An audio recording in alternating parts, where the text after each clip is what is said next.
అభిజ్ఞ అంటే తెలుసుకోవాలనే కోరిక. ఈ రోజు మనం ఏం తెలుసుకుంటామంటే యూరోప్ లో నేషన్ అనే ఫీలింగ్ ఎలా వచ్చింది, నేషనలిజం అనేది ఎలా ఎవాల్వ్ అయ్యింది అనేది ఈ రోజు నేర్చుకుందాం. ఈ రోజు మనం చూద్దాం 10th class NCERT history chapter 1 the rise of nationalism in Europe part 2 video. So నిన్న ఏం నేర్చుకున్నాం అనే దాన్ని బట్టి ఈ రోజు చూద్దాం. నిన్న ఏం నేర్చుకున్నామంటే ఫ్రాన్స్ ని బేస్ చేసుకుని, ఇంకా చెప్పాలంటే ఫ్రెంచ్ రెవల్యూషన్ బేస్ చేసుకుని నేషన్ అనే ఫీలింగ్ ఎలా వచ్చిందో చెప్పుకున్నాం. సో నేషన్ అనే దానికన్నా ముందు డెఫినేషన్స్ ఒకసారి చూద్దాం. నేషన్ కి నేను ఇచ్చిన డెఫినేషన్ ఏంటంటే నేషన్ అంటే ప్రజలు.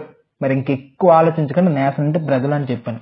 సో బట్ కామన్ గా మనకు టెక్స్ట్ బుక్ ఏం చెప్తుందంటే వాళ్ళందరికీ కూడాను common culture, common religion, common race, common territory. So France ని తీసుకుంటే ఈ ఫ్రాన్స్ లోని వీళ్ళందరికీ కూడా కామన్ లాంగ్వేజ్ ఉంటది, కామన్ కల్చర్ ఉంటది, కామన్ రేస్ ఉంటది, కామన్ రిలీజన్ ఉంటది, అన్నిటికన్నా మించి కామన్ ఎనిమి ఉంటది. అంటే ఈ ఫ్రాన్స్ లో ఉండే ప్రజలందరికీ కూడా ఇవన్నీ కామన్. అలాంటి వాళ్ళే కలిసి ఉండగలరు, కలిసి మెలిసి ఉండగలరు.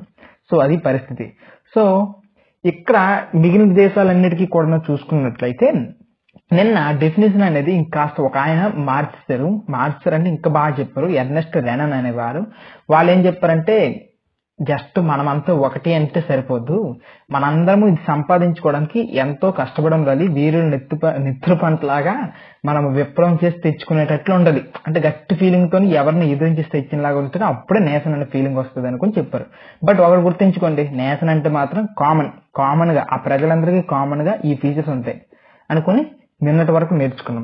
బట్ ఈ రోజు ఏం నేర్చుకుంటామంటే నిన్న ఫ్రాన్స్ ని బేస్ చేసుకుని నేర్చుకున్నాం కదా, ఈ రోజు మొత్తం యూరోప్ నంతా మడతిట్టేద్దాం. ఈ రోజు మొత్తం యూరోప్ లో ఉన్న దేశాలన్నింటినీ కూడాను మరి ఇండివిజువల్ గా ఏం చదవం, వాళ్ళ దేశాల్లో వచ్చిన రెవల్యూషన్స్ గురించి ఇండివిజువల్ గా చదవము.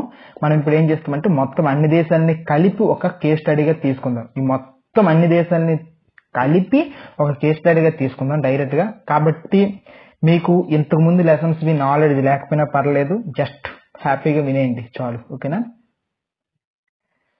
సో ఇక్కడ ఈ నేషనలిజం అనేది యూరోప్ లో ఎలా మేకింగ్ అయ్యింది, మొత్తం యూరోప్ ని మళ్ళీ గుర్తించుకోండి. సో ఒకసారి ఇంట్రో చూసుకున్నట్లయితే ముందే చూసుకున్నాం, మనకి యూరోప్ లో నేషన్ స్టేట్స్ అనేవి లేవు. అదేంటి నేషన్ స్టేట్స్ అంటే ఏంటి అనుకుని మరొకసారి చెప్పేస్తాను. నేషన్ అంటే ప్రజలు, స్టేట్ అంటే ఒక ఆర్గనైజ్డ్ స్ట్రక్చర్, ఒక ఆర్గనైజ్డ్ టెరిటరీ ఉంటది, అక్కడ గవర్నెన్స్ ఉండేలాగా ఉంటే దాన్ని స్టేట్ అని అంటారు. సో ఈ స్టేట్ ని ఎవరు ఫామ్ చేస్తారు, ప్రజలు ఫామ్ చేస్తే దాన్ని నేషన్ స్టేట్ అని అంటారు, ఓకేనా. సో ప్రజలందరూ కలిసి ఒక ఆర్గనైజ్డ్ స్ట్రక్చర్ గా ఉండే ఒక లిమిటెడ్ ఏరియాలో ఒక ఆర్గనైజ్డ్ స్ట్రక్చర్ ని తయారు చేస్తారు గవర్నెన్స్ కోసం, దాన్ని నేషన్ స్టేట్స్ అని అంటారు. అయితే మనం ఇక్కడ మ్యాప్ లో చూసుకున్నట్లయితే మనకి ఎక్కడ కూడాను నేషన్ స్టేట్స్ ఇంకా ఏమి లేవు.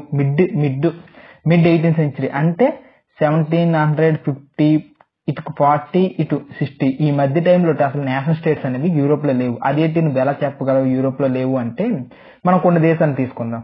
జర్మనీ, అదే రకంగా స్విట్జర్లాండ్, అదే రకంగా ఇటలీ. ఇక్కడ చూడండి ఇదంతా కలిపి ఇటలీ, ఒకసారి చూపిస్తాను చూడండి, ఇదంతా కలిపి ఇటలీ. బట్ ఇక్కడ ఇటలీ మాత్రం చూడండి ముక్కలుగా విడిపోయినది, ఓకేనా. చిన్న చిన్న స్మాల్ స్టేట్స్ అంట, కింగ్డమ్ ఆఫ్ ద 2 సిసిలీస్ అంట. నెక్స్ట్ ఇక్కడ చూడండి జర్మనీ చూడండి, ఇదంతా కూడా జర్మనీ యాక్చువల్లీ. బట్ ఇక్కడ చూడండి కుక్కలు చింపిన ఇస్తరాకులాగా లాస్ట్ వరకు ఎలా ఉంది, చిన్న చిన్న ముక్కలుగా ఉంది. నెక్స్ట్ ఇంకొకటి చూడండి, ఇంకా ఏంటంటే స్విట్జర్లాండ్ కూడా హాఫ్ బ్రేక్ గా ఉంది అనమాట, ఇటు అలా. అంటే ఇక్కడ మొత్తానికి ఇక్కడ యూరోప్ లో మనం ఏ దేశం చూసినా సరే ఇప్పుడు మనం చూస్తున్నట్టు ఫ్రాన్స్ వాళ్ళందరూ ఒక దగ్గర లేరు, జర్మన్స్ అందరూ ఒక దగ్గర లేరు, నెక్స్ట్ ఫ్రెంచ్ ఇటలీకి సంబంధించిన వాళ్ళంతా ఒక దగ్గర లేరు. ఒకప్పుడు ఇలా విడిపోయి ఉన్నారు అనమాట. వీళ్ళని ఇంకా మంచి మాటగా చెప్పాలంటే వీళ్ళు ఎలా విడిపోయినారంటే కింగ్డమ్స్ గా విడిపోయినారు, డచెస్ గా విడిపోయినారు, ఇంకా క్యాంటన్స్ గా విడిపోయినారు. సో ఈ మూడు కూడాను భూమి భాగం అనుకోండి, మీరు ఎక్కువ ఆలోచించకంటే భూభాగాలు చిన్న చిన్న సైజుని బట్టి భూభాగాలు ఉంటారు, వాటి హెడ్స్ మాత్రం ఎవడో భూమికి అధికారిలాగా ఉంటారు, ఓకేనా. సో ఇలా ఉంది పరిస్థితి. ఇంకా చూసుకున్నట్లయితే ఇంట్రొడక్షన్ లో తీసుకుందాం. నేషనలిజం గురించి మనం మాట్లాడతాం కదా, అది జరగక ముందు ఏం జరిగిందో మనం చూద్దాం. ఇప్పుడు జర్మనీ పరిస్థితి ఇలా ఉంది, ఈ 3 దేశాలు. బట్ ఇక్కడ సెంట్రల్ యూరోప్ లో చూడండి, ఈ సెంట్రల్ యూరోప్ లో ఇంకా ఏవి కూడా నేషనల్ స్టేట్ గా మారలేదనమాట. ఇంకా చిందరబందరగానే అక్కడక్కడ ముక్కలుగా ఉన్నాయన్నమాట. మీకు మోడర్న్ మ్యాప్ చూపిస్తాను, అప్పుడే మీకు క్లియర్ గా అర్థమవుతుంది.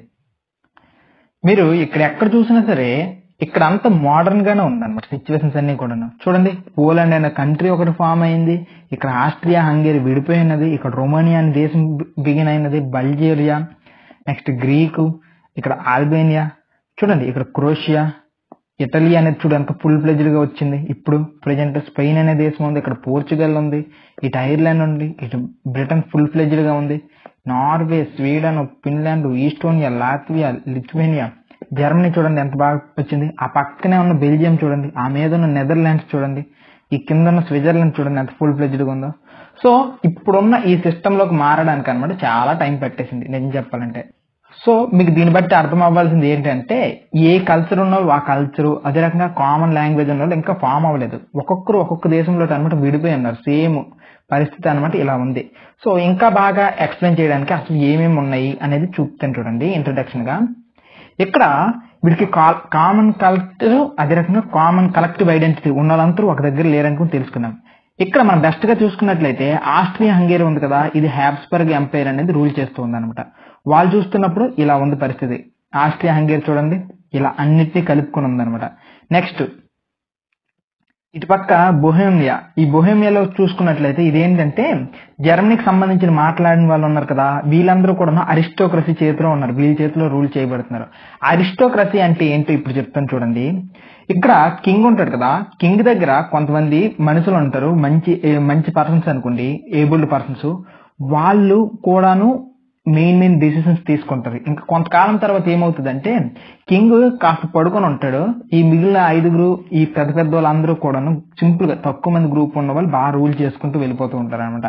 ఇన్ కేస్ కింగ్ గాని చేతకానివాడు అయ్యేసి, అదే రకంగా ఈ ఎవరైతే ఏబుల్డ్ పర్సన్స్ ఉన్నారో, ఎవరైతే బెస్ట్ పర్సన్స్ ఉన్నారో వీళ్ళు గాని మోసగాళ్ళు అయితే దేశం పని దోచుకోవడమే, దేశాన్ని దోచేసుకుంటారు. సో ఇక్కడ అరిస్టో అంటే బెస్ట్ అని మీనింగ్, అదే రకంగా క్రసీ అంటే రూల్ అని మీనింగ్. సో ఈ బెస్ట్ పీపుల్ గాని మోసగాళ్ళు అయ్యారా దేశం అయిపోద్ది. సో ఫ్రాన్స్ లో, జర్మనీ కూడాను ఇలా జర్మన్ మాట్లాడే వాళ్ళందరూ కూడా బోహేమియా అనే ఎంపైర్ల కింద ఉన్నారు. నెక్స్ట్ హంగేరీలో చూసుకున్నట్లయితే ఇలా ఉంది పరిస్థితి అనమాట. మగైర్ అనే భాష మాట్లాడే వాళ్ళు ఉన్నారు. ఇక్కడ గెలీషియా దగ్గర చూసుకున్నట్లయితే ఇక్కడ పాలిస్ అనే మాట్లాడే వాళ్ళు ఉన్నారు. సో దీన్ని బట్టి మీకు అర్థం అవ్వాల్సింది ఏంటి అంటే నేనేం చెప్పాలని ట్రై చేస్తున్నానంటే, సో ఇక్కడ ఎక్కడున్న వాళ్ళు అక్కడ లేరు, అందరూ కూడాను వేరే దేశాల్లో అనమాట ఉన్నారు. వేరే వేరే ప్రాంతాల్లోని వేరే మాట్లాడే వాళ్ళంతా కూడాను ఒక్కొక్క దేశంలో బతుకుతూ ఉన్నారు ప్రస్తుతానికి. వాళ్ళంతా కలిపి ఒక దేశంగా ఇంకా మారలేదు. సో ఇంకా ఈస్ట్ లో చూస్తే ఇదిగో ఈ బొహెమియన్స్, స్లోవాక్ నార్త్ లో ఉన్నారు. మొత్తానికి ఈ నార్త్ ఏరియాలో ఇక్కడ వీళ్ళు ఉన్నారు. అదే రకంగా ఈస్ట్ ఏరియాలో అనమాట ఈ రోమన్స్, ట్రాన్స్లేవెన్షియా వీళ్ళు ఉన్నారు. నెక్స్ట్ సౌత్ లో అనమాట స్లోవెన్స్, కార్నిలోలా, క్రోట్స్ వీళ్ళు ఉన్నారు. సో ఇక్కడ ఈ నోరు తిరిగినట్టుగా చెప్తుంది. ఎందుకంటే ఒక్కొక్కరు ఒక్కొక్క దిక్కు అనమాట విసిరేసిన లాగా ఉన్నారు. అక్షంతలు ఎలా విసురుతాం చూడండి, అలా విసిరేసినట్టు ఉన్నారు అందరూ కూడాను. ఇప్పుడు మనం ఈ లెసన్ లో ఏం నేర్చుకుంటాం అంటే, మీరు దీన్ని బట్టి అర్థం చేసుకోవాల్సింది ఏంటంటే, సినిమా ఇలా ఓపెన్ అయింది కాబట్టి డెఫినెట్ లాస్ట్ కి హీరోయిన్ విడిపోయి ఉంటే లాస్ట్ లో ఏమవుతుంది, కలుస్తారు, పెళ్లి అవుతుంది. సేమ్ అనమాట ఇప్పుడు ప్రస్తుతానికి అందరూ విడిపోయినారు. ఎవరి దేశాలు వాళ్ళు తయారవ్వాలి. నేషన్ అనే ఫీలింగ్ వస్తేనే, మనమంతా ఒకటి అనే ఫీలింగ్ వస్తేనే ఆ దేశం వాళ్ళందరూ కూడా కలుస్తారు. సో ఫ్రాన్స్ వాళ్ళందరికీ ఆ ఫీలింగ్ వస్తేనే ఫ్రాన్స్ అనే దేశం ఫామ్ చేసుకుంటారు. జర్మనీలో ఉన్న వాళ్ళకి ఆ ఫీలింగ్ వస్తేనే జర్మన్స్ అందరూ ఒక దగ్గరికి వచ్చి జర్మనీ అనే దేశం ఫామ్ చేసుకుంటారు. అలా సో అదే నేర్చుకుంటాం అనమాట. సో అలా ఆ దేశంగా ఫామ్ అవ్వాలంటే ముందు నేషనలిజం రావాలి. సో ఈ మొత్తం లెసన్ లో మీరు ఇంపార్టెంట్ గా నేర్చుకోవాల్సిన పేజెస్ ఇవి అనమాట. సో 1797 టైంకి వచ్చేటప్పటికి నెపోలియన్ వార్స్ చేశాడు. ఇప్పుడు వార్స్ చేయడం మొదలు పెట్టారు అనమాట. అయితే 1814, 1850 టైంకి ఏమైందంటే నెపోలియన్ ఓడిపోయాడు కదా, ఓడిపోయిన తర్వాత ఏమైంది, అక్కడ ఈయన ఎప్పుడైతే ఓడిపోయాడో అప్పుడు అనమాట ఫ్రాన్స్ లోన, అదే రకంగా మిగిలిన దేశంలో అనమాట మళ్ళీ రాజులే వచ్చారు.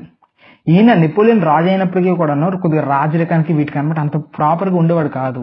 నెక్స్ట్ ఫ్రాన్స్ ప్రజలు కూడా రాజరికానికి అంత ఒప్పుకునే వాళ్ళు కాదనమాట.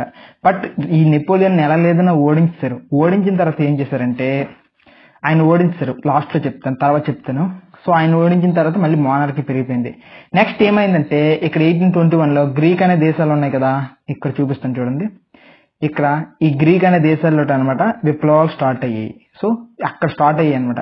నెక్స్ట్ 1820 నుండి 1848కి వచ్చేటప్పటికి ప్రజలకు అనమాట జ్ఞానం పెరిగిపోయింది. ఊర్లో ఉన్న రైతులకి వీళ్ళందరికీ. అది అన్ని దగ్గరలో అనమాట, ఇటలీ అవని, జర్మన్లు అవని, మగైర్స్ అవని, పోల్స్ అవని, జెక్స్ అవని, స్లోవేకియన్స్ అవని, ఎవరికైనా సరే జ్ఞానం పెరిగిపోయింది 1848కి వచ్చేటప్పటికి. సో 1859కి వచ్చేటప్పటికి ఇటలీ అనే దేశం ఫామ్ అయిపోయింది. 1860, 1870 వచ్చినప్పుడు జర్మనీ ఫామ్ అయిపోయింది. నెక్స్ట్ 1905కి వచ్చినప్పటికి అనమాట ఇక్కడ యూరోప్ లో మేజర్ దేశాలన్నీ కూడా హ్యాబ్స్బర్గ్, ఆటోమన్ ఎంపైర్స్ లాంటి దేశాలు ఫామ్ అయిపోయాయి అనమాట. అవి ఎక్కడంటే ఇదిగో ఇక్కడ ఈ ఆటోమన్ ఎంపైర్, ఇక్కడ హ్యాబ్స్బర్గ్, ఇవన్నీ కూడాను కరెక్ట్ ఫామ్ అయిపోయాయి. సో ఈ రకంగా మీరు ఇది ఈ లెసన్ లో ఏం నేర్చుకుంటారంటే ఇలా దేశాలు ఫామ్ అవ్వాలంటే ప్రజలందరూ కూడా యూనైట్ అవ్వాలి. ఎందుకు యూనైట్ అవ్వాలి అంటే మన ఇండియన్ ఎగ్జాంపుల్ తీసుకోండి. మన ఇండియన్స్ అందరూ కలిస్తేనే కదా, కులము మతము ఏమి చూడకంటే మనమంతా ఒకటే అనుకుని కలిసి వచ్చాం. సో ఎప్పుడైతే కలిసి వచ్చామో అప్పుడే ఈ సువిశాలమైన భారతదేశాన్ని మనం సంపాదించుకున్నాం. అదర్వైజ్ లేకపోతే కష్టమే కదా, ఈ మన దేశం అనేది ఫామ్ అయ్యేదే కాదనమాట. సో సేమ్ సిచ్యువేషన్ ఇక్కడ కూడా ఉంది. అయితే మన దేశానికి యూరోప్ కి తేడా ఏంటంటే మన దగ్గర కామన్ కల్చర్ లేదు, కామన్ రిలీజియన్ లేదు, కామన్ రేస్ లేదు, పిచ్ డైవర్సిటీ. ప్రపంచంలో ఎక్కడా లేనిది ఇక్కడ జరిగిన వింత ఏంటంటే మనం అందరము కలిసి ఒక బ్రిటిష్ అనే ఎనిమిని తోలేసాం అనమాట. డిఫరెంట్ కదా, చాలా తేడా. కానీ ఇక్కడ మాత్రం వీళ్ళందరికీ కామన్ కల్చర్, కామన్ లాంగ్వేజ్ ఉంటుంది. సో ఇక మనం ఈ లెసన్ లోకి వెళ్ళిపోదాం. ఇది ఇంట్రడక్షన్, ఇలా ఉంది పరిస్థితి, దేశాల పరిస్థితి. సో లాస్ట్కి వచ్చేటప్పటికి ఏమవుతుంది ఇక మనం చూసుకుంటూ వెళ్ళిపోదాం. ఇప్పుడు మనము ఈ ఫ్రాన్స్ అనే కాదు అసలు మొత్తం యూరోప్ గురించి మాట్లాడుకుంటాం కాబట్టి యూరోప్ లో ఇక్కడ నేషనలిజం అనేది స్టార్ట్ అవ్వక ముందు అరిస్టోక్రసీ ఎలా ఉంది, అదే రకంగా మిడిల్ క్లాస్ ఎలా ఉందో చూద్దాం.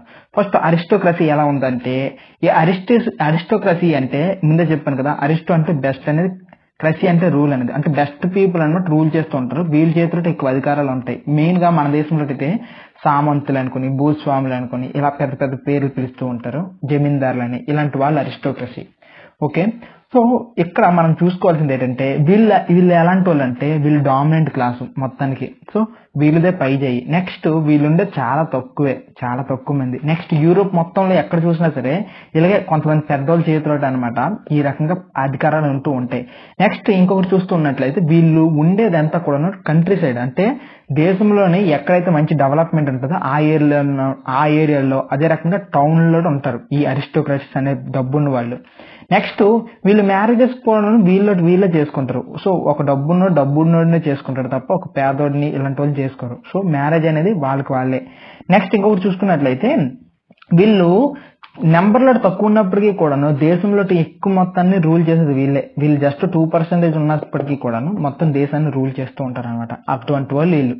నెక్స్ట్ ఇంకొకటి ఎవరంటే ఈ యూరోప్ లో అరిస్టోక్రసీ వీళ్ళు ఇలా ఉన్నారు కదా. సెకండ్ ఎవరంటే మనలాంటి పేదోళ్ళు. సో ఈ పేదోళ్ళ గురించి అర్థం చేసుకోవడానికన్నా ముందు యూరోప్ లో ఎలా ఉందో ఒకసారి మ్యాప్ చూసేద్దామా. సో యూరోప్ లో మనకు మేజర్ గా కనిపించేది ఇదే అనమాట. ఇక్కడ వరకు చూసుకున్నట్లయితే వీళ్ళంతా కూడా అరిస్టోక్రసీ. సో వీళ్ళే పెద్దోళ్ళు, కింగ్ ఉంటాడు, కింగ్ కన్నా దాని కింద నోబుల్స్ ఉంటారు, ఆ కింద నైట్స్, వెజల్స్ ఉంటారు. బట్ ఈ కింద ఉన్నారు చూడండి, వీళ్ళే సామాన్య ప్రజలు. ఒకటి పీజెంట్స్ అంటే రైతులు, ఎవరి దగ్గర అయితే భూమి ఉంటుందో వాళ్ళు కొద్దిగా పర్వాలేదనే రైతులు. సెర్బ్స్ అంటే మాత్రం బానిసలు లాంటి వాళ్ళు ఏంటంటే వాళ్ళ దగ్గర ల్యాండ్ ఉండదు కాబట్టి ఎవరో ఒకటి పొలంలో ఫిక్స్ అయిపోయి ఇంకా అలా బతకాల్సిందే. సో ఇంకొక ఇమేజ్ చూపిస్తాను చూడండి. ఈ ఇమేజ్ కూడా మీరు చూసినట్లయితే అలాగే కనిపిస్తుంది. కింగ్, నోబుల్స్, నైట్స్ అన్నిటికన్నా కింద పీజెంట్స్ ఉంటారు. నెక్స్ట్ ఇమేజ్ చూడండి, ఇంకా క్లియర్గా ఉంటుంది. ఇది స్ట్రక్చర్ అసలైనది కూడాను. సో ఇలా ఈ పీజెంట్స్, సెర్బ్స్ అంటే ల్యాండ్ ఉండదు, మరీ పేదవాళ్ళు అనమాట వాళ్ళు. సో వీళ్ళంతా కూడా దున్నేసి ట్యాక్సులు కడితేనే పై వాళ్ళకి వెళ్తుంది. ఇది పరిస్థితి. ఇప్పుడు ఈ పీజెంట్స్ గురించి, సెర్బ్స్ గురించి మాట్లాడతాం. ఈ పీజెంట్స్, సెర్బ్స్ అనే వాళ్ళు ఎక్కువగా ఎక్కడ ఉంటారంటే యూరోప్ మొత్తం తీసుకున్నట్లయితే ఈస్ట్ వైపు గా ఉంటారు యూరోప్ కి. అదే రకంగా సెంట్రల్ యూరోప్ లో మనకి ఎక్కువ ఈ టైప్ సెర్బ్స్, ఈ టైప్ వాళ్ళు కనిపిస్తారు అనమాట. ఓకేనా. నెక్స్ట్ మనకు వెస్ట్ సైడ్ చూసుకున్న సెంట్రల్ యూరోప్ లో చూసుకున్నట్లయితే మనకి ఏం జరిగిందంటే ఇది మొత్తం యూరోప్ అనుకుంటే సెంట్రల్ లో అనమాట, సెంట్రల్ యూరోప్ లో ఇండస్ట్రియల్ రెవల్యూషన్ వచ్చింది. సో ఇండస్ట్రియల్ రెవల్యూషన్ ఇప్పటి వరకు మీరు చూసుకున్నట్లయితే అగ్రికల్చర్ మీద ఎవరికైతే ఎక్కువ ల్యాండ్ ఉందో వాడే ధనవంతుడు. సో అగ్రికల్చర్ ని ఎవరు చేస్తుంటే వాళ్ళే ధనవంతులు అనమాట. బట్ సిచ్యువేషన్ చేంజ్ అయిపోయింది. ఇక మిషన్స్ కనుక్కున్నారు. ఎప్పుడైతే మిషన్స్ కనుక్కున్నారో, టెక్నాలజీ పెరిగిందో, ఇక ఇండస్ట్రియల్ ప్రొడక్షన్ కి డబ్బు ఎక్కువ రావడం మొదలైంది. సో ఇండస్ట్రీలో పనిచేయాలంటే ఎక్కువ లేబర్ కావాలి కదా. ఈ లేబర్ అనే వాళ్ళు ఎక్కువ మంది ఈ పీజెంట్స్ ఇలాంటి వాళ్ళందరూ కూడా నీకు ఇండస్ట్రీకి వెళ్ళిపోయాడు. ఇక ఇండస్ట్రీకి వెళ్ళిపోతే పని, చేతిలో పని ఉంది, చేతిలో డబ్బు ఉంది. ఎప్పుడైతే డబ్బు దొరికిందో ఏమవుతుంది, వాళ్ళకి అనమాట అవసరమైన వస్తువులు కొనుక్కోవచ్చు. వాళ్ళ యొక్క లైఫ్ స్టైల్ కొద్దిగా ఇంప్రూవ్మెంట్ అయింది. ఎప్పుడైతే లైఫ్ స్టైల్ ఇంప్రూవ్ అవుతుందో నెక్స్ట్ ఏమవుతుంది, ఎడ్యుకేషన్. సో ఎడ్యుకేషన్ తీసుకోవడం మొదలు పెట్టారు. ఎడ్యుకేషన్ తీసుకుంటే ఇంకేమవుతుంది, అప్పటికే వాళ్ళ దేశంలో ఉన్న కొంతమంది పెద్దలు ఉన్నారు కదా, మాంటెస్క్యూ, రూసో, వోల్టైర్, ఇంకా జాన్ లాక్, ఇలాంటి వాళ్ళు పెద్ద వాళ్ళు చెప్పే చదువులు అర్థమయ్యాయి అనమాట. ప్రజలకి లిబర్టీ కావాలి, ప్రజలకి ఈక్వాలిటీ కావాలి, ప్రజలకి ఫ్రాటర్నిటీ కావాలి, ఇలాంటి మాటలు వాళ్ళు టెక్స్ట్ బుక్స్ లో, అంటే వాళ్ళు రాసిన బుక్స్ లో రాసేవాళ్ళు. సో ఎప్పుడైతే సమాజంలో చైతన్యం ఇస్తుందో ఇక సిచ్యువేషన్ అనేది చేంజ్ అయిపోయింది. అంటే ఇప్పుడు మనం చూసుకున్నట్లయితే ఏం గమనించవచ్చు, ఈ ఇండస్ట్రియలైజేషన్ అనేది ఇంగ్లాండ్ లో పుట్టింది. ఇంగ్లాండ్ లో 17th సెంచరీకే వస్తుంది. 17th సెంచరీ వచ్చింది కాబట్టి అది ఫస్ట్ అనమాట అందరికన్నా ఎక్కువ గెలిచి ఎక్కువ దేశాల్లో కాలనీస్ అనమాట ఫ్రేమ్ చేసుకుంది. బట్ లేట్ గా వచ్చింది ఎవరంటే ఫ్రాన్స్. మిగిలిన దేశాలన్నిటికీ కూడాను 18th సెంచరీ వచ్చేటప్పటికి ఫ్రాన్స్ కి ఇలాంటి వాటి అన్నిటికీ అనమాట, జర్మనీకి ఇక ఇండస్ట్రియల్ రెవల్యూషన్ వస్తుంది 18th సెంచరీ వచ్చేటప్పటికి. సో ఇంకా మిగిలిన ప్రాంతాలన్నిటికీ కూడాను 19th సెంచరీకి వెళ్ళింది. ఓకే, ఇది ఏమైతే ఏమో కానీ ఇప్పుడు ఇండస్ట్రియల్ రెవల్యూషన్ వల్ల ప్రజల పరిస్థితులు బాగున్నాయి. ఇప్పుడు ఏమైంది, ఎవరైతే వర్కింగ్ క్లాస్ పాపులేషన్ ఉన్నారో వాళ్ళు కాస్త మిడిల్ క్లాస్ గా మారారు. నెక్స్ట్ ఇంకొకటి ఏంటంటే, ఈ ఇండస్ట్రీలో గూడ్స్ అనేవి నెంబర్ ఆఫ్ చాలా ఎక్కువ ప్రొడ్యూస్ చేస్తారు కదా, కొన్ని లక్షలు లేకపోతే కొన్ని వేల ప్రొడ్యూస్ చేస్తారు. అది కేవలం యూరోప్ లో అమ్ముకుంటామంటే సరిపోదంటే చాలా ఎక్కువైపోతాయి. కాబట్టి ఏం చేస్తారు, అప్పుడే ఆ టైంలోనే షిప్స్ తో అనమాట రూట్స్ కనుక్కోవడం మొదలెట్టారు. ఎప్పుడైతే వాస్కో డి గామా ఇలాంటి వాళ్ళు రూట్స్ ఫైండ్ అవుట్ చేశారో మన ఇండియాకి, అమెరికాకి, అదే రకంగా కింద సౌత్ అమెరికాకి, ఆఫ్రికాకి, చైనాకి, ఇలా అనేక దేశాలు షిప్స్ మీద వెళ్ళడం మొదలెట్టారు. ఇక్కడ రైతులు చూడండి, రైతులు అనే వాళ్ళు వాళ్ళ భూమి మీద వ్యవసాయం చేసుకోవాలి కాబట్టి వాళ్ళు వెళ్ళలేరు. నెక్స్ట్ అన్నిటికన్నా సెరప్స్ ఉన్నారు కదా, ఈ సెరప్స్ అనే వాళ్ళు కూడాను వెళ్ళలేరు, ఎందుకంటే వాళ్ళు ల్యాండ్లెస్ లేబర్. నెక్స్ట్ నువ్వు నాకు కింద బానిస అనే పరిస్థితి. కాబట్టి అటుకి ఇటు కాకుండా కొద్దిగా మధ్యలో ఉంటారు కదా, వాళ్ళే ఏం చేశారంటే ఈ బిజినెస్ మ్యాన్లుగా మారిపోయారు, ఇండస్ట్రియలిస్ట్ గా మారిపోయారు, ప్రొఫెషనల్స్ గా మారిపోయారు. వీళ్ళే ఈ వస్తువులను అటు ఇటు ట్రావెల్ చేస్తే వ్యాపారం చేయడం వల్ల డబ్బు పెరిగింది. సో ఇలా డబ్బు పెరగడం వల్ల వీళ్ళకి చదువు క్వాలిటీ పెరిగింది. ఇక ఏమైంది, ప్రజల మైండ్ లో అనమాట మాకు కూడాను ఈక్వాలిటీ కావాలి, మాకు కూడాను క్లాసెస్, మాకు కూడా కొద్దిగా ప్రివిలేజెస్ కావాలని కోరుకున్నారు. ఇంతకు ముందు చూసుకున్నట్టయితే క్లర్జీ, నోబుల్ అన్నిటికన్నా కింద ఈ థర్డ్ ఎస్టేట్ లో ప్రజలు ఉండేవాళ్ళు. బట్ వీళ్ళు కూడా ఏం కోరుకున్నారంటే, మేము డబ్బులు సంపాదిస్తున్నాము, మేము కూడా ఇప్పుడు పర్లేదు మంచి స్థితికి వచ్చాము, మాకు కూడా కొద్దిగా ప్రివిలేజెస్ కావాలి, మాకు అది కావాలి అనే టైప్ కోరికలు పెరిగాయి. సో ఇది సిచ్యువేషన్. మీకు అర్థమైంది కదా, ఒకప్పుడు ప్రజల పరిస్థితి ముందుగా చూసుకున్నట్లయితే ప్రజలందరూ ఎక్కడెక్కడో ఉన్నారు, జర్మన్ మాట్లాడిన వాళ్ళు కానీ లేకపోతే ఎక్కడెక్కడో.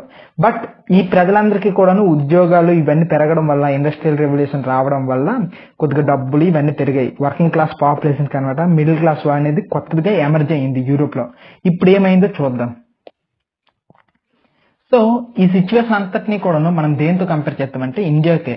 ఇండియాలో మన వాళ్ళకి ఇంగ్లీష్ ఎడ్యుకేషన్ ఇచ్చారు. ఎప్పుడైతే ఇంగ్లీష్ ఎడ్యుకేషన్ ఇచ్చారో మన వాళ్ళు ఇతర దేశాల్లోనే, ఈ యూరోప్ ఇలాంటి దేశాల్లో ఎలాగైతే రెవల్యూషన్స్ వచ్చాయి, ఎలా వాళ్ళ దేశంలో నేషన్ అనే ఫీలింగ్ వచ్చింది, ఎలా ఆ దేశం వాళ్ళు ఇండిపెండెన్స్ కోసం పోరాడారో తెలుసుకున్నారనమాట. దాని ద్వారా ఏమైంది, బ్రిటిష్ వాళ్ళకి అనమాట ఎగ్నెస్ట్ గా వీళ్ళు పోరాటాలు చేయడం మొదలు పెట్టారు ఎడ్యుకేటర్స్. వీళ్ళు ఏం చేశారంటే, మాకేం కావాలి అసలైంది, నెక్స్ట్ ఎలా ప్రజలను గ్యాదర్ చేయాలనుకుని ప్లాన్ వేశారు మన ఇండియాలో. అలా దేశంలో రెవల్యూషన్ స్టార్ట్ అయింది. సేమ్ ఇక్కడ కూడా ఏం జరిగిందంటే, ఇప్పుడు మిడిల్ క్లాస్ అనే వాళ్ళు వచ్చేసారు కదా, ఈ మిడిల్ క్లాస్ వాళ్ళకి అనమాట కొద్దిగా నాలెడ్జ్ పెరిగింది కదా, వీళ్ళు ఇక్కడ నుంచి ఏం అడిగారంటే, మాకు లిబరలైజేషన్ కావాలి అని కోరుకున్నారు. ఏంటి లిబర్ అంటే లాటిన్ పదము, లిబర్ అంటే ఫ్రీడమ్ అని అర్థం. సో ఏంటి ఫ్రీడమ్ లేదా అంటే నిజంగా లేదు. ఎందుకంటే థర్డ్ ఎస్టేట్ ప్రజలకి ఫ్రీడమ్ లేదు. వాడు వ్యాపారస్తుడైనా ఏదైనా సరే పర్మిషన్ తీసుకొని ఎక్కువ ట్యాక్సెస్ కట్టాలి. సో ఆ లాస్ట్ కి వాడికి మిగిలిన కొంతే అనమాట. సో ఇక్కడ ఏమైంది, లాస్ట్ కి వీళ్ళకి అనమాట ఇప్పుడు పిచ్చిగా నచ్చింది ఏంటంటే లిబరలిజం కావాలన్నది. యజమంటే వే ఆఫ్ లైఫ్, లిబర్ అంటే ఫ్రీ. సో ఫ్రీగా ఉండే లైఫ్ కావాలని కోరుకున్నారు. సో చూసారా, పదాన్ని ఎప్పుడైనా మీకు ఏదైనా పదం అర్థం కాకపోతే స్లైస్ చేసండి, ముక్కలు కొట్టేస్తే మీకు అంత అర్థమైపోతుంది. ఓకేనా. సో ఇక్కడ ఫ్రాన్స్ లో స్వేచ్ఛ అనేది పురుడు పోసుకుంది. ప్రజలు ఎప్పుడైతే స్వేచ్ఛ కోసం మొదలు పెట్టారో ఇక్కడ సిచ్యువేషన్స్ ఏమవుతున్నాయో చూడండి. ఇక్కడ స్వేచ్ఛ కోసం మొదలు పెట్టారు. ఇక్కడ మొదలు పెట్టిన తర్వాత మిడిల్ క్లాస్ వాళ్ళకి ఈ స్వేచ్ఛ అంటే ఏంటి, ఫ్రీడమ్. బట్ ఇండివిజువల్ కి మాత్రం స్వేచ్ఛ అంటే, ఒక పర్సన్ కి వచ్చేసి నీకు స్వేచ్ఛ అంటే ఏంటి బాబు అని అడిగితే నాకు ఈక్వాలిటీ నాయన అనుకుని అంటాడు. అన్న నాకు ఈక్వాలిటీ, చట్టం ముందు సమానంగా ఉంటే సరిపోద్ది నాయన అంటాడు. ఇప్పుడు నోబుల్ వాళ్ళు తప్పు చేస్తే వాళ్ళకి చిన్న శిక్షలు ఉంటాయి, మాలో తప్పులు చేస్తే మాత్రం పెద్ద శిక్షలు ఉంటాయి. ఈ ఈక్వాలిటీ కావాలి అనుకుని కోరుకున్నాడు. అంటే ఇక్కడ లిబరలిజం కోరుకున్నారు అనమాట ఇక్కడ ప్రజలు. నెక్స్ట్ పొలిటికల్ గా కూడా ఏం చేశారంటే, గవర్నమెంట్ అనేది పొలిటికల్ గా సమ్మతితో ఉండాలి, ప్రజల సమ్మతితోనే ఉండే గవర్నమెంట్ కావాలని కోరుకున్నారు. ఈ ఫ్రెంచ్ రెవల్యూషన్ లో మనం ఈ లిబరలిజం గురించి కోరుకునేటప్పుడు వాళ్ళు దేని తొక్కు పెట్టేశారంటే, ఈ ఫ్రెంచ్ రెవల్యూషన్ లో వచ్చిన తర్వాత ప్రజలు ఆటోక్రసీని తొక్కు పెట్టేశారు. ఆటోక్రసీ అంటే నియంతత్వం, ఓకేనా. అంటే వాడు చెప్పిందే శాసనం అనే టైపు, ఓకే. వాడు ఏది చెప్తే అదే ఫైనల్, అలాంటి రూలింగ్ అనమాట పరిస్థితి. బట్ వీళ్ళు ఏం కోరుకుంటున్నారు, గవర్నమెంట్ బై కన్సెంట్. అంటే నువ్వు చెప్పేదే రూల్ కాదు, ప్రజలు ఏది యాక్సెప్ట్ చేస్తే అది రూల్ అనేది కోరుకున్నారు. నెక్స్ట్ వీళ్ళు కూడాను ఈ ఎక్కువ పెద్దవాళ్ళకు ఉన్న ప్రివిలేజెస్ ని తీసేయాలని కోరుకున్నారు, కాన్స్టిట్యూషన్ కి ప్రయారిటీ ఇవ్వాలని కోరుకున్నారు. సో ఇదంతా బట్టి మీకు అర్థం అవ్వాల్సింది ఏంటి అని అంటే, ఫ్రాన్స్ లోటి స్వేచ్ఛ కోసం అడుగులు మొదలయ్యాయి. రంగస్థలంలోటి ఓట్లు ఎలాగ స్టార్ట్ అయ్యాయో సేమ్ ఇక్కడ ఈ ఫ్రాన్స్ కాదు, యూరోప్ మొత్తంలో లిబరలిజం, స్వేచ్ఛ అనే దానికి అనమాట. నీకేం కావాలంటే స్వేచ్ఛ, నీకేం కావాలి స్వేచ్ఛ అనుకుని కోరుకున్నారు. నెక్స్ట్ ఈ లిబరలిజం అనేది ఎంతకు దారితీస్తుందో చూద్దాం అలాగా. సో వీళ్ళ కోరికలు బాగున్నాయి, అయితే ఈ లిబరలిజం కోరుకున్నంత మాత్రాన వెంటనే ఏమి వచ్చేలేదు అనమాట. నెక్స్ట్ ఇంకొకటి ఏంటంటే, ఇక్కడ మనం ఇప్పుడు చూస్తున్నట్టు లిబరలిజం ఆ రోజుల్లో రాలేదు. స్టెప్ బై స్టెప్ అనమాట. ఎన్నో యుద్ధాలు చేస్తుంటే ప్రతిసారి కొంత అనమాట విడిచిపెడుతూ వస్తుంటారు. ఉదాహరణకి గవర్నమెంట్ ఆ రోజుల్లో ఏం చేసేదంటే, మ్యాక్స్ బయట దేశాల్లో పెట్రోల్ రేట్ ని 100 రూపాయలు పెట్టేసేది. ఉదాహరణకు అనుకోండి, ప్రజలందరూ రోడ్డు మీదకి వచ్చేసి ధర్నా చేస్తారు. అప్పుడు ఏం చేస్తారంటే, తగ్గించండి అనుకుని అంటారు. వాళ్ళు అనమాట జస్ట్ ఇప్పుడు 93 రూపాయలు తగ్గిస్తామని అంటే వాళ్ళు అడుగుతారు, మీరు పెట్రోల్ రేట్ తగ్గించండి 96 చేయండి అనుకుని అడుగుతారు అనమాట. బట్ వీళ్ళు ఏం చేస్తారు తెలుసా, గవర్నమెంట్ 94 తగ్గిస్తారు. సో దీన్ని బట్టి మీకు అర్థం అవ్వాల్సింది ఏంటి అని అంటే, ఇక్కడ గవర్నమెంట్ అనేది కావాలనే అనమాట, ఓకేనా, వీళ్ళ చేత అనమాట రెవల్యూషన్ చేయిస్తుంది. రెవల్యూషన్ చేసేసి మొత్తానికి అనమాట వాళ్ళు అనుకున్నది మార్చారు. అంటే ఇప్పుడు 90 ఉన్న పెట్రోల్ గవర్నమెంట్ 94కి తీసుకొని వెళ్ళాలనుకుంది. అప్పుడు ఏం చేస్తారు వీళ్ళు ప్లాన్ అంటే, డైరెక్ట్ 100 పెట్టేస్తారు.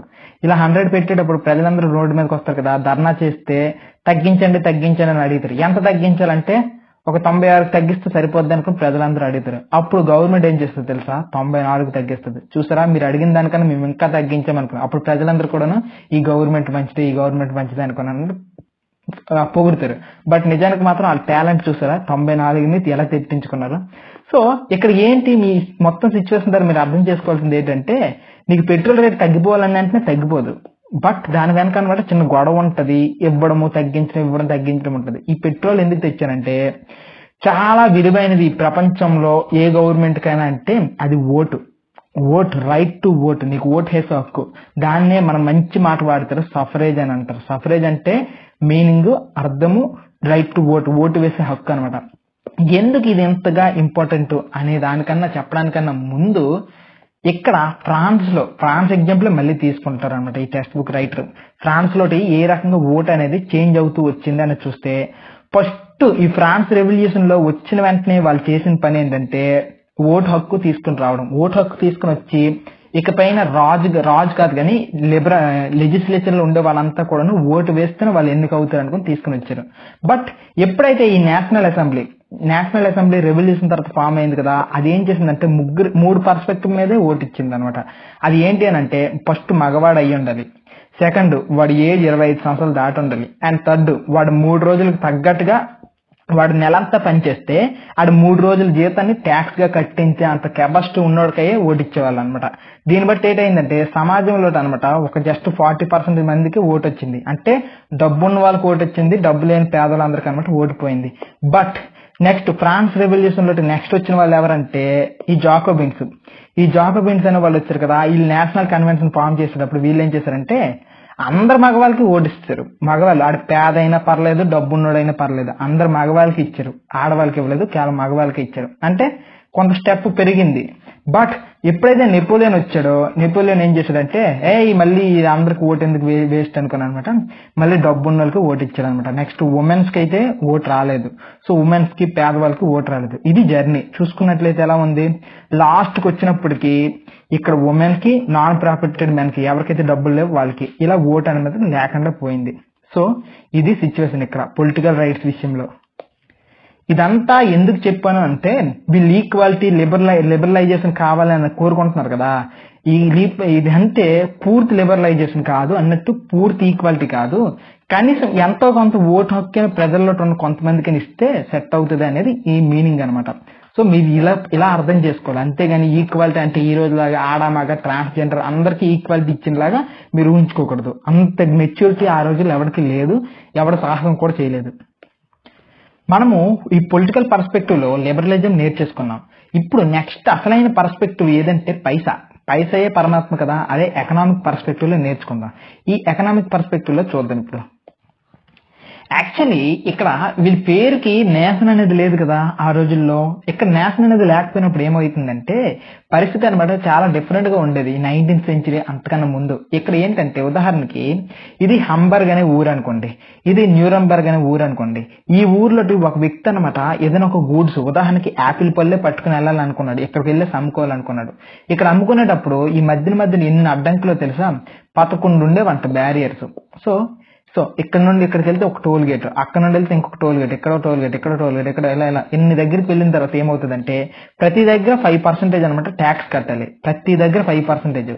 నెక్స్ట్ ఇంకొకటి ఏంటంటే మళ్ళీ దారుణము, ప్రతి దగ్గర కూడాను డిఫరెంట్ గా అనమాట కొలిచేవాళ్ళు. ఇప్పుడు ఉదాహరణకి ఇప్పుడు ఒక క్లాత్ పట్టుకుని వెళ్ళారనుకో, ఇక్కడ ఒకడు మీటర్ అనుకుని అన్నాడంటే ఒకడు అనమాట అంటాడు మీటర్ కి 54.7 సెంటీమీటర్ అని ఒక ప్లేస్ లో అంటాడు, ఇంకొక ప్లేస్ లో అంటాడు 55.1 సెంటీమీటర్ అని అంటాడు, ఇంకొక ప్లేస్ లో 65. అంటే కామన్ గా ఏమీ లేదు. మొత్తం చూసుకున్నట్లయితే ఏదో రెస్ట్రిక్షన్స్ ఉన్నాయి. ఈ రెస్ట్రిక్షన్స్ అన్ని పీకి పడేయాలనుకున్నారు అది. సో ఇలా పీకేయడం వల్ల ఏంటి వచ్చింది అంటే యూనిటీ వస్తుంది. అదేంటి, ఎలా వస్తుంది యూనిటీ అనేది ఇక్కడ చెప్తాను.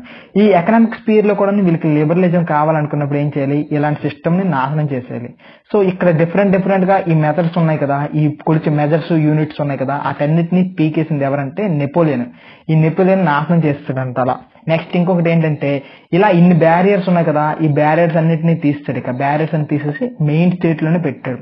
నెక్స్ట్ ఇంకొకటి ఏంటంటే ఇక్కడ కరెన్సీలు చూసుకున్నట్లయితే 30కి పైగా ఉండేవి కరెన్సీలు. బట్ ఈ 30 నుండి ఎన్ని కరెన్సీలు చేశారు తెలుసా, జస్ట్ 2 చేశారు అనమాట కరెన్సీలు. అంటే ఎంతగా చేంజ్ చేసుకున్నారో మీరు దీన్ని బట్టి అర్థం చేసుకోవచ్చు. జస్ట్ 2 కరెన్సీస్ అనమాట. సో దీని అంతటి బట్టి మీరు అర్థం చేసుకోవాల్సింది ఏంటి అని అంటే జర్మన్ స్పీక్ చేసే వాళ్ళు సుమారు 39 రాష్ట్రాలు ఉండేవి, అక్కడ 39 స్టేట్స్ ఉండేవి. ఈ 39 స్టేట్స్ లో ఇన్ని రకాల ప్రాబ్లమ్స్ ఉండేవి. బట్ ఎప్పుడైతే ఈ అడ్మినిస్ట్రేషన్ చేంజెస్ అన్ని వచ్చాయో ఇలా అనమాట ఈ మొత్తం మారిపోయింది. మొత్తం మారిపోయిన తర్వాత యూనిఫైడ్ అయింది, మొత్తం కూడా యూనిటీ అయింది. సో దీన్ని ఇండియాకి మనం కనెక్ట్ చేసుకుందాం. ఇప్పుడు ఉదాహరణకి మన ఇండియాలో కూడా ఇప్పుడు అదే చేశారు. ఆంధ్రప్రదేశ్ నుండి తీసుకుని వెళ్ళి తెలంగాణకు వెళ్ళాలన్నా, తెలంగాణ నుండి ఆ పక్క నుండి ఛత్తీస్గఢ్కి వెళ్ళాలన్నా, అక్కడ నుండి మహారాష్ట్రకి వెళ్ళాలన్నా మధ్యన హైవేలో అనమాట ఎక్కడ ట్యాక్స్ కలెక్ట్ చేయరు, డైరెక్ట్ గా జిఎస్టీ అనుకుని కలెక్ట్ చేసేస్తూ మొత్తం యూనిఫైడ్ గా అయిపోయింది సిస్టమ్. ఎంత ఫ్రీగా ఉంటే ఒక ప్లేస్ నుండి ఒక ప్లేస్ కి వెళ్ళడానికి అంత ఈజీగా ఉంటుంది. అప్పుడు అనమాట ఇబ్బంది అనిపించదు ఎవరికైనా. సో ఇలా ఈ కస్టమ్స్ యూనియన్ అనేది ఒకటి తయారు చేసుకున్నారు ప్రష్యాలో. ప్రష్యా అంటే చెప్పాను కదా ఇంతకుముందు జర్మనీ అనుకొని, ఇలా ప్రష్యాలో కస్టమ్స్ యూనియన్ అనేది ఒక దాన్ని తయారు చేస్తారు. అక్కడ ఇక నుంచి అనమాట ట్యాక్సెస్ ఏదైనా సరే వాళ్ళే వేస్తారు, ఒక యూనిటీగా ఉండేది. So next unified economic territory అంటే ఇది మొత్తంకి కూడాను ఒకే రకమైన రూల్స్ వర్తిస్తాయి. వెయిట్స్ అండ్ మెజర్స్ ఒకటేలాగా ఉంటాయి, అదే రకంగా ట్యాక్సెస్ ఒకేలాగా ఉంటాయి, అదే రకంగా ఈ గూడ్స్ ఎవరైనా సప్లై చేయాలంటే వాళ్ళందరికీ ఉండే రూల్స్ ఒకటే అనమాట. సో ఇదంతా ఏం చేసింది అంటే యూనిటీకి దారితీసింది. మనమంతా ఒకటే, ఇదిగో ఇవి మన రాష్ట్రాలు కాబట్టి మన రూల్స్ ఉన్నాయి అనుకుని మన అనే ఫీలింగ్ ఇచ్చింది. నెక్స్ట్ ఇంకొకటి ఏం జరిగింది తెలుసా, గూడ్స్ అనేవి ఆ రోజుల్లో రైల్వేస్ లోన వీటిలోన తీసుకుని వెళ్ళావు కదా. ఇలా ఎప్పుడైతే రైల్వేస్ లో తీసుకుని వెళ్ళారో వీళ్ళకి మన దేశం వాళ్ళ దేశానికి సంబంధించిన రైల్స్ నుండి ఒక ప్లేస్ నుండి ఒక ప్లేస్కి వెళ్ళేటప్పుడు కాంటాక్ట్స్ పెరిగాయి. కాంటాక్ట్స్ పెరిగేటప్పుడు ఏమవుతుంది, నీకు ఉదాహరణకి మన ఇండియానే తీసుకున్నట్లయితే ఒకప్పుడు కాశ్మీర్ అంటే వేరే దేశంలో చూసేవాళ్ళం మనము, ఇక్కడున్న తమిళనాడు అంటే వేరే దేశంలో చూసేవాళ్ళం, ఇక్కడున్న నార్థన్ స్టేట్స్ వేరే దేశంలో చూసాం. బట్ ఎప్పుడైతే కనెక్టివిటీ అనేది దగ్గరగా పెరిగిందో రైల్వేస్ వల్ల ఇదంతా మన దేశమే అని ఫీలింగ్ వచ్చింది. ఇదంతా మన భరతఖండమైన ఫీలింగ్ వచ్చింది. సేమ్ కూడా వీళ్ళకి కూడా ఈ రైల్వేస్ వల్ల అనమాట యూనిటీ అనేది పెరిగింది. ఈ ఎకనామిక్స్ వల్ల యూనిఫికేషన్ జరిగింది. సో ఈ పైసా అనేది ఈ ఎకనామిక్ పర్స్పెక్టివ్ లో అనమాట ఈ రకంగా వీళ్ళకి యూనిటీ అనేది మారింది. ఇదంతా కూడా ఎలా జరిగింది? Common common common. సో మీరు ఇప్పటికే అర్థం చేసుకోవాలి కామన్ అనే మాటకి ఎంత ఇంపార్టెన్స్ పెరుగుతూ వెళ్ళిందో. నెక్స్ట్ చూడండి, యూరోప్ లో మళ్ళీ చేంజెస్ వస్తాయి. మనకి 1789 నుండి ఇక్కడ 1815 ముందు వరకు కూడాను ఇలా అంత యూనిటీ యూనిటీ యూనిటీ వచ్చింది కదా.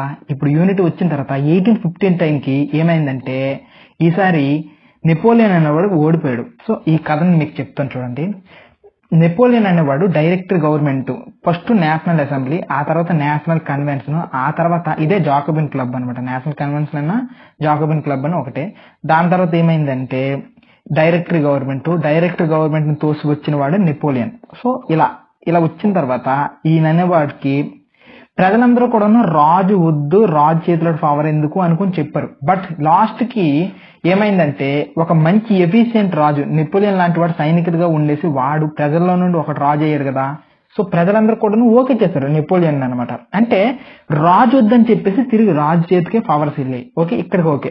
ఈ నెపోలియన్ అనే వాడు ఏం చేస్తాడంటే మన హీరో కదా, హీరో స్టార్టింగ్ లో ఏం చేస్తారు, ఫైట్లు చేస్తారు, విలన్స్ అందరికి వార్నింగ్ ఇస్తారు, అన్ని చేస్తారు కదా.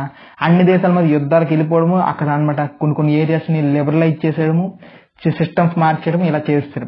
ఈయన ఇలా చేసిన తర్వాత మిగిలిన దేశాలు ఆస్ట్రియా, మిగిలిన హంగరీ ఇలాంటి దేశాలన్నీ కూడాను కోపం పుల్లు పట్టేస్తారు పీకల వరకు. అందరూ కలిసి ఒక్కసారి అటాక్ చేస్తారు. అటాక్ చేయడం వల్ల ఏమైంది, నెపోలియన్ ఓడిపోవడం జరిగింది. నెపోలియన్ ఓడిపోయిన తర్వాత ఆ పక్కన ఉన్న ఎల్బా అనుకున్న ఒక చిన్న దేవులటి పోనీలే నీకు వదిలేస్తున్నాము, ఈ ఎల్బా అనే చిన్న దేవులటి నువ్వు ప్రస్తుతానికి బతుకు అనుకుని చెప్పారు. ప్రస్తుతానికి నువ్వు అక్కడ ఏదో చిన్న రూల్ చేసుకుని. కానీ నెపోలియన్ అన్నాడు వీరుడు సూర్యుడు కదా. ఈయన ఏం చేశాడంటే మళ్ళీ యూరోప్కి వచ్చాడు. యూరోప్కి వచ్చారు. అయితే యూరోప్కి వచ్చినప్పటికి అక్కడ రాజుగా ఎవరున్నారంటే లూయిస్ 18. మళ్ళీ చెప్తున్నా లూయిస్ 18. ఇంతకుముందు లూయిస్ 16 ఫ్రెంచ్ రెవల్యూషన్ లో చంపేశారు కదా. కానీ ఈ మొత్తం ఆస్ట్రియా హంగరీ వీళ్ళందరూ కలిసి లూయిస్ 18 చేతికి పాదం ఇచ్చేసి ఫ్రాన్స్ రూల్ చేస్తున్నాడు. ఎప్పుడైతే ఈయన వచ్చాడు నెపోలియన్ చూసే జడిసిపోతాడు. ఆయన జడిసిపోయి మళ్ళీ పారిపోతారు.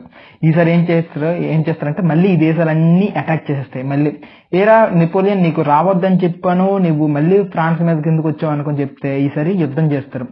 వాటర్లూ అనే యుద్ధం. ఈ వాటర్లూ అనే యుద్ధంలో ఏమవుతుందంటే ఆయన ఓడిపోతారు, బాగా దారుణంగా ఓడిపోతారు. ఇక ఈ దేశాలన్నీ కలిపి ఏం చేస్తాయంటే సెయింట్ హెలీనా అనే ఒక దీవి ఉంటది, అది ఆఫ్రికాకి దగ్గరలో ఉంటది. సో ఎక్కడ ఆఫ్రికా ఎక్కడ యూరోపు, ఇక్కడ ఈ దీవులటి ఉంచేస్తుంది. ఇంకా ఆడొక్కడే ఉంటారు, ఆయన ఒక్కరే ఉంటారు. సో ప్రస్తుతానికి ఆయనకైతే 6 సంవత్సరాలు అంతా బతికితారు. కడుపు క్యాన్సర్ వల్ల చనిపోతారు అనమాట. ఇక్కడికి 1850లో ఓడించారు కదా. ఇప్పుడు ఓడించిన తర్వాత నెపోలియన్ వదిలేసిన తర్వాత సిస్టమ్ ఎలా మారుతుందో చూడండి. నెపోలియన్ వచ్చినంత వరకు కూడాను అక్కడ మొత్తం అడ్మినిస్ట్రేషన్ లో బాగా చేంజెస్ తీసుకుని వస్తారు. యూనిఫార్మిటీ తెస్తారు, రైల్వే లైన్స్ వచ్చాయి.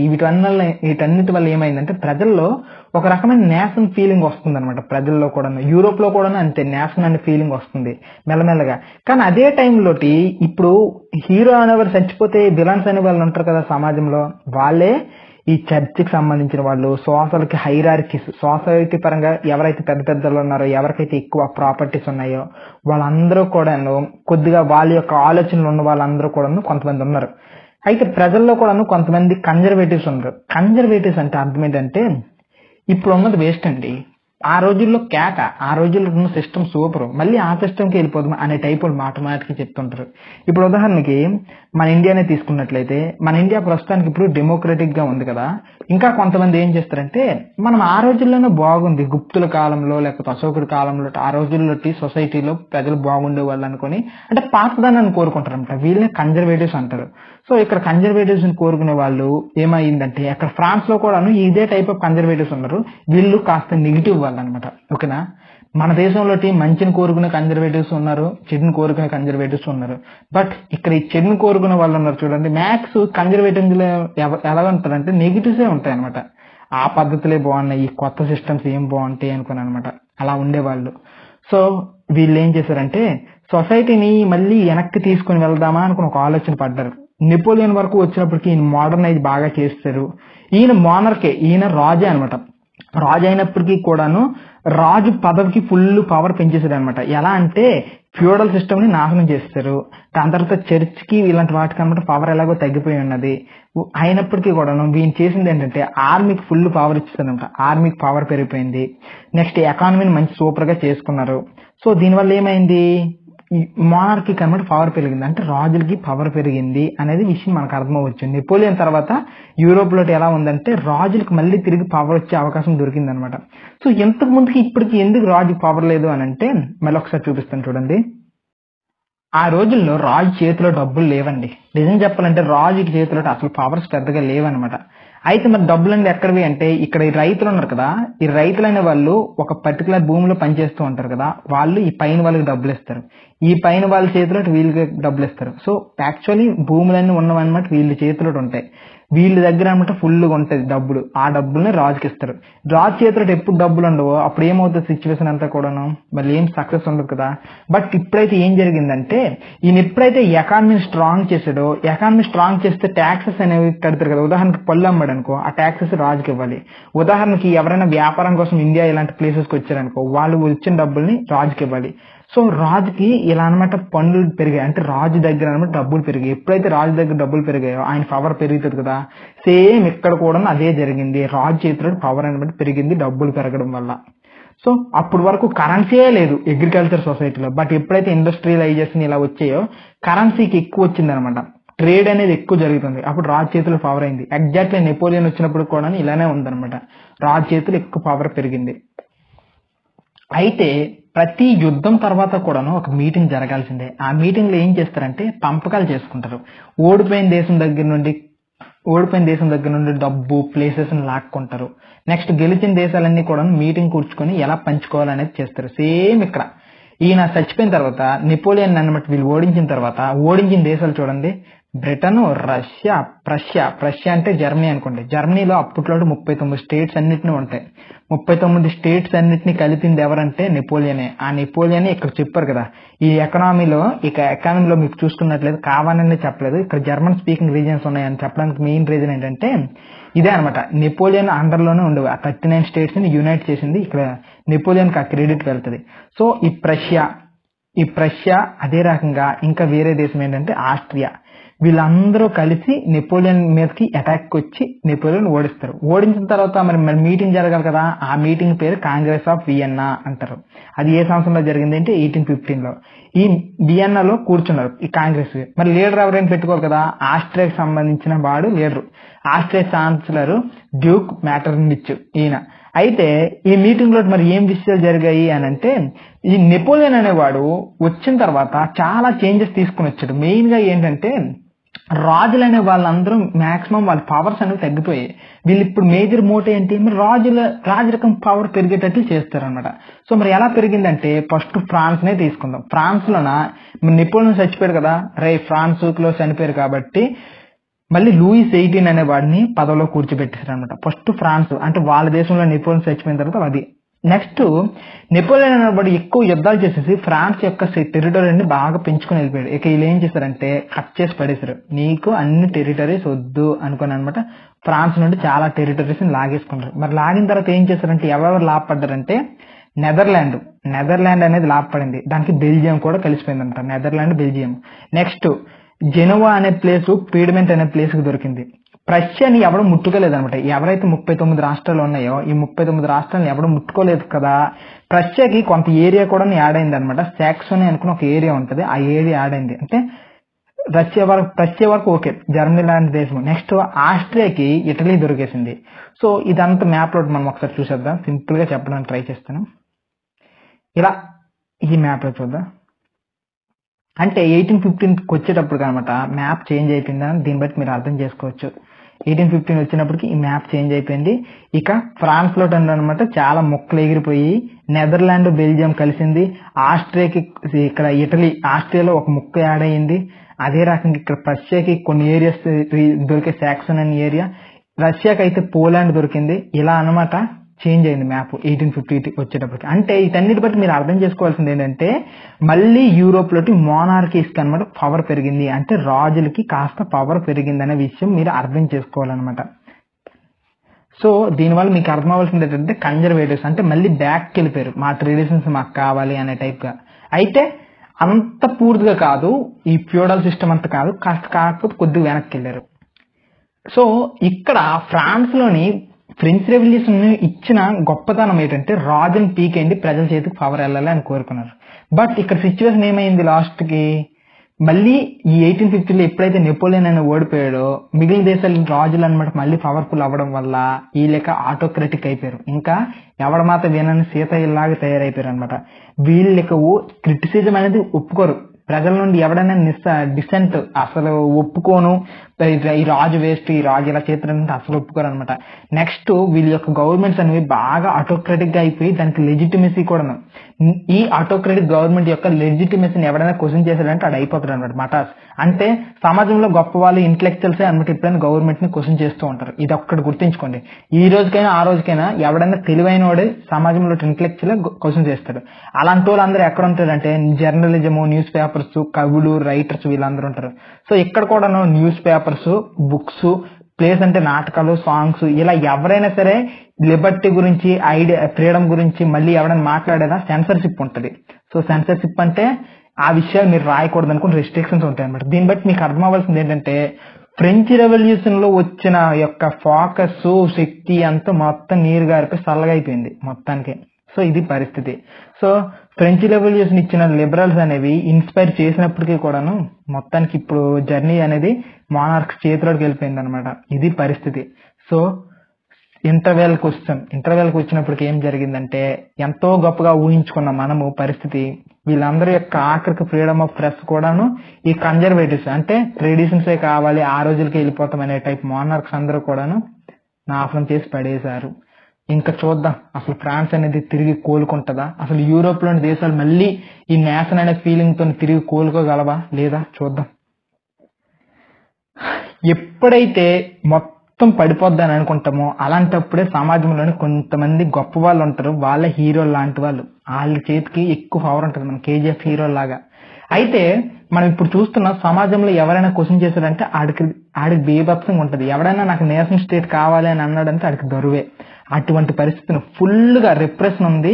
ఈ రిప్రెషన్ అనేది అణిచివేత అనేది పీక్స్ లో ఉంది. అలాంటప్పుడే ఉదయించారు ఎవరంటే రెవల్యూషనరీస్ అంటే విప్లవకారులు. వీళ్ళు ఏంటంటే తాడపేట తేల్చుకుందామనే భగత్ సింగ్ లాంటి వాళ్ళు, వాడి ప్రాణాలైనా తీసేస్తామని అల్లూరి సీతారామరాజు లాంటి వాళ్ళు, బాలగంగాధర్ తిలక్ లాంటి రెవల్యూషనరీస్ అనమాట. మన ఇండియాకు వీళ్ళెలాగో బ్రిటిష్ వాళ్ళని భయపెట్టేసి వదిలేశారు, అటువంటి రెవల్యూషనరీస్ తయారయ్యారు. అయితే వీళ్ళ యొక్క మేజర్ గోల్ అంటే ఏంటంటే వియన్నా ఆఫ్ కాంగ్రెస్ లోన ఈ మోనార్క్స్ అందరూ కూడాను చేతులు కలిపేసి స్ట్రాంగ్ అయిపోయారు. కానీ మనం మాత్రం ఏం చేయాలంటే మన యొక్క మేజర్ గోల్ నేషనల్ స్టేట్స్ అని ఫామ్ చేయాలి, మన ప్రజలందరూ కలిసేసి స్టేట్స్ ని ఫామ్ చేయాలి మనకు మనమే అనుకుని ఫిక్స్డ్ గోల్స్ ఉన్నారు ఆ రెవల్యూషనరీస్. మరి అది ఎవరో చూద్దామా. దానికన్నా ముందు ఒక విషయం చెప్తాను చూడండి.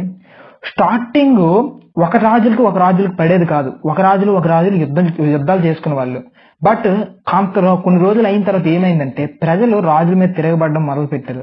ఎప్పుడైతే రాజుల మీదకి తిరగబడడం మొదలు పెట్టారో ఈ రాజులు ఏం చేశారు, పక్క రాజులతో ఇప్పుడు ఫ్రెండ్షిప్ చేసుకున్నారు. అదే వియన్నా ఆఫ్ కాంగ్రెస్ ద్వారా మనకు అర్థమైంది. సో రాజులు ఫ్రెండ్షిప్ చేసుకున్న అందరూ దొంగలైపోయారు. రాజులందరూ దొంగలైపోయి ప్రజల్ని అణచివేయడం కానీ మొదలు పెట్టారు యూరోప్ అంతా కూడా. వాళ్ళని ఎదిరించడానికి సమాజంలోనే రెవల్యూషనరీస్ ఉన్నారు. వాళ్ళెవరు ఇప్పుడు మనం చూద్దాం. అయితే ఈ రెవల్యూషనరీకి ఒక బెస్ట్ ఎగ్జాంపుల్ మేము ముందుకు తీసుకుని వచ్చారు మాజిని. ఈయన ఇటలీకి సంబంధించిన రెవల్యూషనరీ. సో ఇటలీ అనే ప్రాంతానికి అనమాట ఈయన చేసిన యొక్క ఎఫర్ట్స్ అనేవి మిగిలిన దేశాలకు కూడా ఇన్స్పిరేషన్ గా ఉన్నాయన్నమాట. వాళ్ళు కూడా సేమ్ ఆయన ఇన్స్పైర్ గా తీసుకుని వాళ్ళ దేశంలో కూడా ఈ రకం తయారు చేసుకున్నారు. సో ఈయన ఇటలీలో ఏ రకంగా పోరాడారో చూద్దాం. ఉదాహరణకి మన దేశంలో గాంధీని ఇన్స్పిరేషన్ గా తీసుకుని అమెరికాలో మార్టిన్ లూథర్ కింగ్, అదే రకంగా సౌత్ ఆఫ్రికాలోని నల్లగా ఉంటారు నెల్సన్ మండేలా, ఆయన ఎలా ఇన్స్పిరేషన్ తీసుకున్నారో సేమ్ ఈయన అనమాట మిగిలిన దేశాలు కూడా తీసుకున్నారు. మిగిలిన దేశాలు అంటే ఎవరున్నాయి, జర్మనీ ఉంది, ఫ్రాన్స్, స్విట్జర్లాండ్, పోలాండ్, ఇలాంటి వాళ్ళందరూ కూడాను ఇలాంటి ఇన్స్పిరేషన్ తీసుకున్నారు. ముందు ఈయన ఇటలీలో ఏం చేశారో చూద్దాం. ఇటలీలో ఏం చేశారనే దానికన్నా ముందు ఇటలీ సంగతి చూసుకున్నట్లయితే ఇటలీ మొత్తం కూడా ఇప్పుడు చూస్తున్న ఇటలీగా మారడానికన్నా ముందు చూసుకున్నట్లయితే 7 ముక్కలు ఉండేవి ఇటలీలో. చూడండి, ఇటలీలో మొత్తం 7 ముక్కలు ఉండేవి. సో సార్డేనియా, ఇటలీ ఇలా ఉండేది. ఇదంతా ఇటలీ కదా. ఇటలీ అంతా కూడా 7 ముక్కలుగా ఉండేది. బట్ ఈయన ఏం చేశాడంటే ముందు మన ఇటలీ అంతటిని కూడా యూనిఫై చేయాలి, నెక్స్ట్ ఈ రాజుల చేతి నుండి దీన్ని అనుకున్నారు. అలా అనుకున్న ప్రయత్నంలోనే సక్సెస్ అయ్యారు కూడాను. మిగిలిన వాళ్ళకి ఇన్స్పిరేషన్ అయ్యారు, చాలా ఎఫర్ట్స్ చేశారు. సో ఆయన చేసింది ఏంటో ఇప్పుడు మనం చూద్దాం. ముందుగా ఈయన పుట్టినప్పుడే జెనీవాలో పుట్టారు, అంటే ఇటలీలోనే. సో 1807లో పుట్టారు. అయితే ఈయన 24 వచ్చినప్పటికి అనమాట ఒక సీక్రెట్ సొసైటీలో మెంబర్ కూడాను. దాని పేరు కార్బోనరీ. అంటే దీన్ని బట్టి మీరు అర్థం చేసుకోవాల్సింది ఏంటంటే చిన్నప్పటి నుండి బాగా రెవల్యూషనరీ సీక్రెట్ సొసైటీలో ఉండేసి అటాక్స్ కి రెడీగా ఉన్నారు. అయితే 1831లో అనమాట ఒక రెవల్యూషన్ కూడా చేస్తారు లిగూరియా అనే ప్లేస్ లో. బట్ దొరికిపోతారు అనమాట. దొరికిపోతే మరి ఉంచుతారా, ఈయన అనమాట జైల్లో వేస్తారు. జైల్లో వేసేస్తే 1830 వరకు కూడాను ఆయన అలా జైల్లోనే ఉండాల్సి వచ్చింది అనమాట పరిస్థితి. అయితే ఈయన ఇంకా ఏం చేశారు, ఈయన యొక్క కాంట్రిబ్యూషన్ ఏంటి అని చూసుకున్నట్లయితే యంగ్ ఇటలీ అనేది ఒక సంస్థను తయారు చేశారు, యంగ్ యూరోప్ అనే సంస్థను కూడా తయారు చేశారు. యంగ్ ఇటలీలో అనమాట ఇటలీ దేశం సంబంధించిన గొప్ప గొప్ప వాళ్ళు ఎవరైతే ఇటలీ దేశానికి స్వాతంత్రం రావాలి, ఇటలీ దేశం అనేది ఒక దేశంగా తయారవ్వాలి, ఒక దేశంగా మారాలి అనుకున్న వాళ్ళంతా యంగ్ ఇటలీలో ఉన్నారు. యంగ్ యూరోప్ లో చూసుకున్నట్లయితే యూరోప్ లో ఎక్కడెక్కడో ఉన్నారు కదా, పోలాండ్, ఫ్రాన్స్, ఇటలీ, జర్మనీ, ఇలా ఉన్న వాళ్ళందరూ కూడా లైక్ మైండెడ్ పీపుల్ అందరూ కూడా యంగ్ యూరోప్ లో అనమాట ఈ సంస్థలో చేరారు. ఇలా మొత్తానికి చూసుకున్నట్లయితే ఈ మాజిని అనే వ్యక్తి అనమాట ఈ మానార్క్స్ గుండెల్లోటి దడ పుట్టించేసాడు, బాగా దడ పుట్టించేసాడు అనమాట. చిన్న చిన్న, అసలే ముందే చెప్పాను కదా ఇటలీ అనేవి చిన్న చిన్న ముక్కలుగా విడిపోయినాయి అనుకుని 7 స్టేట్స్ గా. ఆ 7 స్టేట్స్ అనమాట మొత్తాన్ని యూనిఫై చేసేసాడు అనమాట. యూనిఫై చేయడానికి బీభత్సం తయారు చేసాడు. సో వీటన్నిటికీ నడిపించడానికి ఈయన ఏంటనుకున్నాడంటే మాజిని ఒకటి నమ్మాడు, దేవుడు ఈ నేషన్స్ ని తయారు చేయడానికి సపోర్ట్ ఇస్తారు అనే ఫీలింగ్ తో అనమాట ఉన్నాడు. ఆ ఉద్దేశంతోనే మాజిని అనేవాడు ఇటలీని సక్సెస్ చేశారు. ఎప్పుడైతే ఈయన సక్సెస్ చేసినప్పుడు ఒకటి ఊహించండి, నేను ఈయనకి ఎగ్జాంపుల్ ఎవరితో ఇచ్చానంటే భగత్ సింగ్, అదే రకంగా మన ఊళ్ళో అల్లూరి సీతారామరాజు లాంటి వాళ్ళతో ఇచ్చాను. అలాంటప్పుడు ఏమవుతుంది, హింస బీభత్సంగా చెలరేగి ఉంటది, ఫైట్లు బాగా జరుగుంటాయి, రక్తం విస్తారంగా ప్రవహించుంటది. అలాంటి వాళ్ళనే రెవల్యూషనరీస్ అంటారు. సో గాంధీ లాంటి వాళ్ళని అనమాట రెవల్యూషనరీస్ అంటారు, సాధు జీవులు అంటారు. ఓకేనా? సో ఇలా అనమాట ఈ రకంగా ఇటలీలో మాజిని అనే వాడిని ఎగ్జాంపుల్ గా తీసుకుని రెవల్యూషనరీస్ వచ్చాయి. ఇదే రకంగా అనమాట మీరు జర్మనీలో చూసుకున్నట్లయితే బిస్మార్క్ ఒకరు ఉంటారు. ఇలా ఒక్కొక్క దేశానికి ఒక్కొక్క హీరో అనమాట పుట్టారు. వాళ్ళు కూడా ఇదే ఇన్స్పిరేషన్ తో వాళ్ళ దేశంలో ఇలా చేసుకున్నారు రెవల్యూషన్స్ తో. సో ఈ రకంగా అనమాట రాజుల యొక్క పరపతిని, రాజుల యొక్క పవర్ అనమాట అణిచి వేసేశారు. సో ఇప్పుడు దీని గురించి మనకి ఇప్పుడు ఒక్కరిదే ఇంట్రడ్యూస్ చేశారు. మాజిని అనే వాయుని ఒక్క వరకే మీరు ఇలా చూసినప్పుడు ఇలా ఉంటే మరి అసలు 1830 నుండి 1848 వరకు ఏం జరిగిందో అనేది నెక్స్ట్ ఎపిసోడ్ లో చూసుకుందాం. ఇంకా ఇంట్రెస్టింగ్ గా మారిపోతుంది మొత్తం సిచ్యువేషన్ అంతా కూడా.